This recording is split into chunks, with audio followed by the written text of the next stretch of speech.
শুক্রবার আমাদের এক একজনের কাছে এক এক রকম। কারো কাছে এটা ঘুরতে যাওয়ার দিন, কারো কাছে বিশ্রাম নেওয়ার দিন, আবার কারো কাছে কাপড় ধোয়ার দিন। কিন্তু আমাদের মুসলিমদের জন্য এই দিনটা কিন্তু একটু আলাদা। আমরা এই দিনের মাহাত্ম্য অনেকে জানি, আবার অনেকে জানলেও মানি না। যেমনটাই ধরেন, এই দিন বেশি বেশি দুরূদ পড়তে রাসূল সাল্লাল্লাহু আলাইহি ওয়াসাল্লাম বলেছেন।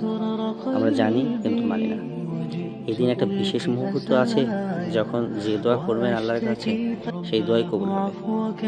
এই দিনে কিন্তু আল্লাহ তাআলা আদম আলাইহিস সালামকে সৃষ্টি করেছিলেন, জান্নাতে প্রবেশ এবং বহিষ্কার করেছিলেন, এবং এই দিনেই কিন্তু কিয়ামত সংঘটিত হবে। আমরা কিন্তু আদৌ এগুলো জানি কিন্তু মানি না।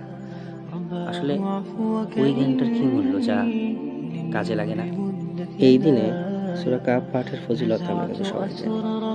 আমরা জানি এই দিন আগে মসজিদে যাওয়ার গুরুত্ব, গোসল করার গুরুত্ব, সুগন্ধি ব্যবহার সুন্নাত, সব বিধান কিন্তু আমাদের জানা, কিন্তু আমরা ব্যবহার করি না।